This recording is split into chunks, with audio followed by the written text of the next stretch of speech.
Good day, everyone. Before I start my discussion, let me introduce myself first. I am Mary Ann Pedrano from BEd 1C. So my topic is all about the presidents of the Philippines. So in this topic, we're going to learn or to know all the presidents nga nag-rule sa atong country sa mga past nga years na nanagi. So our first president is Emilio Aguinaldo. His term started on January 23, 1899 to March 23, 1901. During his term, gumawa siya ng constitution. Mao ni siya ang unang republic nga gitawag nga Malolos Republic. So dili na kay nako niya siya i-keep since na-discuss na ni Ma'am atong niagi. So kanina republic, it established a government with three distinct powers, which are the legislative, katong magama og batas, executive, katong mag-approve, and then the judicial, katong mag-apply sa mga batas. The second one is Manuel Quezon. He is also known as the father of the national language. His term started on November 15, 1935 to August 1, 1944. So he is called as the father of the national language because he declared Tagalog as the basis for the national language. Also, in his term, America gave us partial, not fully independence, but partial on June 4, 1946. This is also known as the Commonwealth Republic or the Third Republic. So why is it the Third Republic, dili second? As Ma'am said atong mga niaging discussion na dapat ang Second Republic is ang Commonwealth. But na-interrupt siya pag-anhi sa mga Japanese tong 1942 to 1946. And because of that, na-interrupt ang Third Republic, which is ang Commonwealth Republic. So now, let's proceed to the third President of the Philippines, which is si Jose P. Laurel. He started his term on October 14, 1943 to August 17, 1945. He was the president of the Second Republic, which is ang Japanese-sponsored Philippine Republic. Now, after the war, the Philippine Commonwealth was re-established. So, na-re-establish ang the Philippine Commonwealth after sa war because si Manuel Quezon is nilagan siya otro, but as a senator, mautong na re-establish balik ang Third Republic, which is the Philippine Commonwealth. He faced accusations of collaboration with the Japanese because some others says that he is a puppet, but no. Just like what Ma'am said last discussion that if naay isugo ang mga Japanese sa iyahays, dili dayon nga iyang tumanon, but instead ginakontradict niya ang mga gusto nga mahitabo sa Japanese diri sa Philippines. So naingon na ako ganina nga niabot ang Japanese diri 1942 to 1945.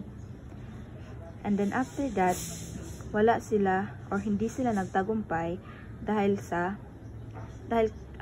kanina time is naatay katong gi-promise sa mga American nga partial independence, maotong gitabangan ta sa Americans against sa mga Japanese. So maoto wala nagtagumpay ang Japanese diri sa pagsakop sa Philippines.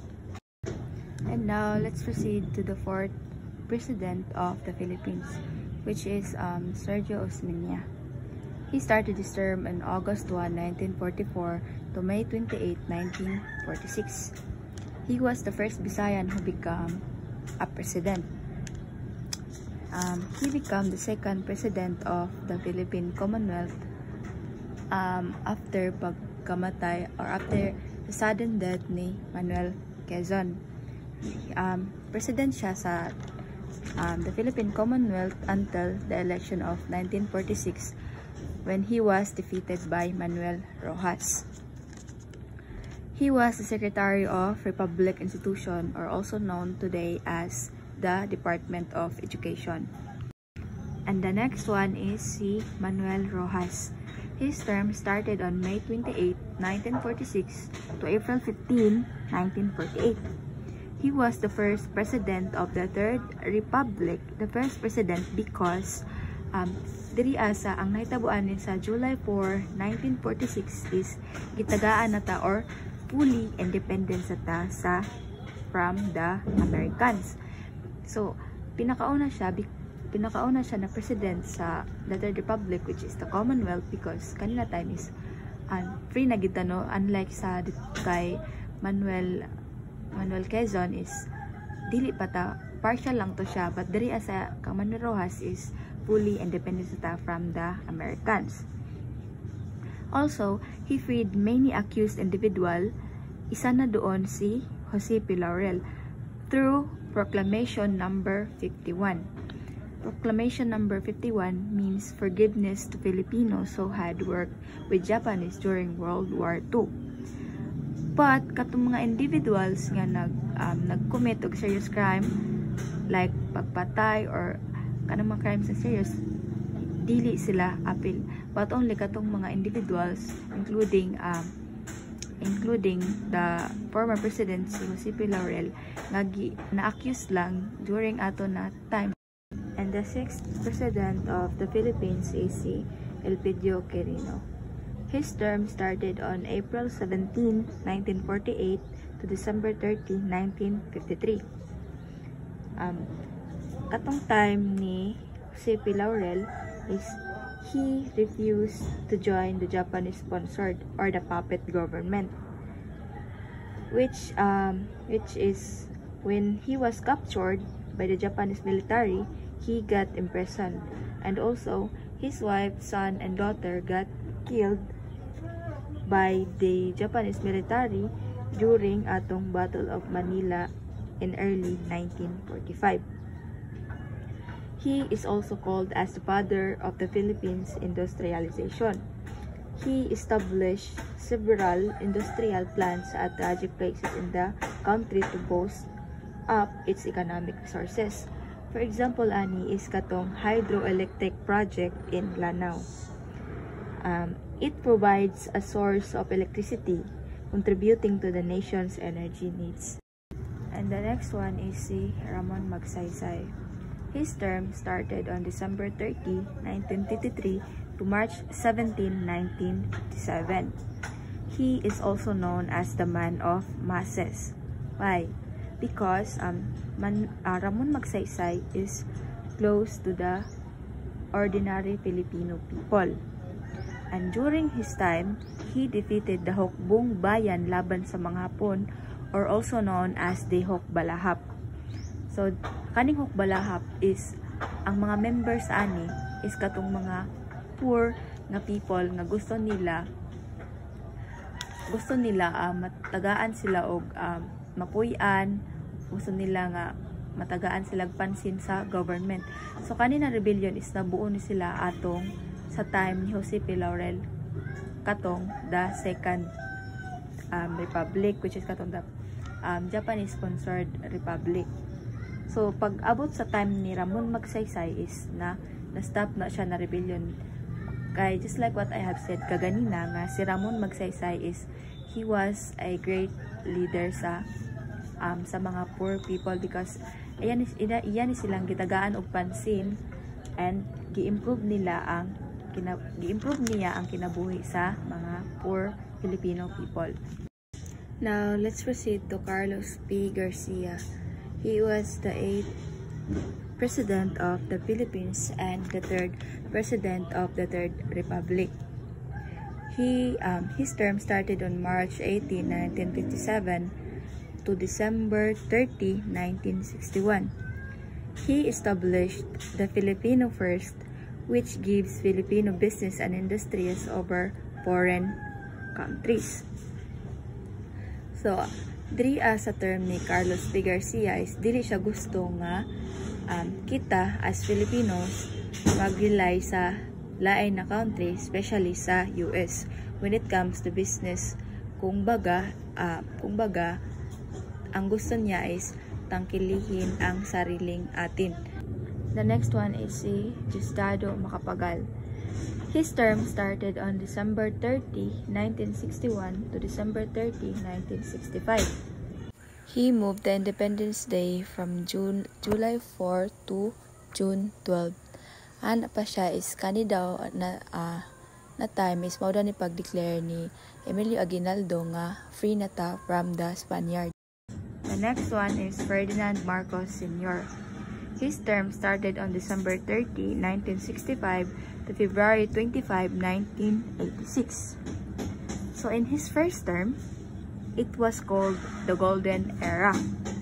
He won praise from public works and military strength because he focused on infrastructure like building roads, bridges, schools, and hospitals. And because of that, he was re-elected and became the first president to win the second term. But in his second term, problem occurs. Our country faced economic problems and rising corruption, and increasing crime and rebellions. After that, he declared martial law, which is the fourth constitution, on September 21, 1972. So, martial law, it is where the president is both executive and legislative, which means that if na siya gusto na batas ipatupad, pwede niya na buhaton, and kana sab is siya lang ang mo-agree, and then mapublish rin na siya na batas. Because of that, nagdugay ang iyang term. Nagdugay siya og 21 years. So now, let's proceed to Corazon Aquino, or also known as Cory Aquino. Her term started on February 25, 1986 to June 30, 1992. She was the first woman who became a president. She is also known as the mother of democracy because after sa term ni Ferdinand Marcos Sr., she brought back democracy and made a new constitution, which is the 1987 Constitution.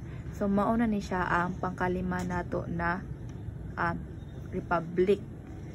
This constitution, this is a set of laws and rules that explain how the government should work and protect the rights of all Filipinos.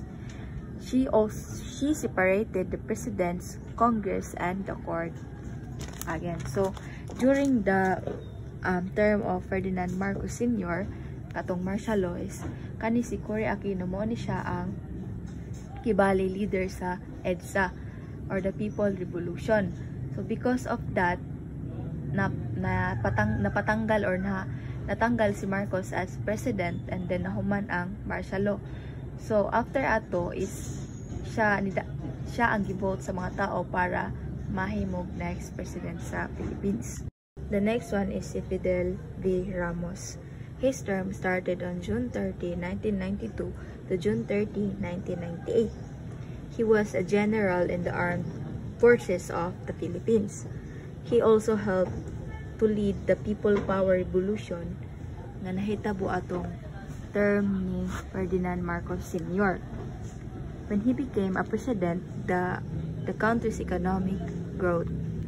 So he is one of the most admired leader because when he was the president, the country became more peaceful and the economy improved.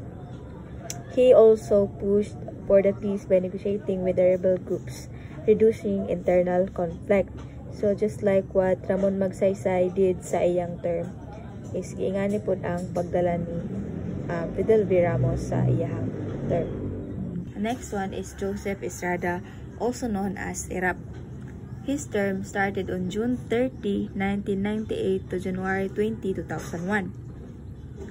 So before entering politics, he was an actor. And during his presidency, he faced several corruption allegations that lead to impeachment. Pero, wala pa lang siya na-impeach is nahawa na siya largo sa iyang position because of the EDSA 2 or the People Power Revolution 2. Because of that, wala pa lang na-settle sa court iyang pagka-impeach is na natanggal din siya sa iyang position. Next is Gloria Macapagal Arroyo.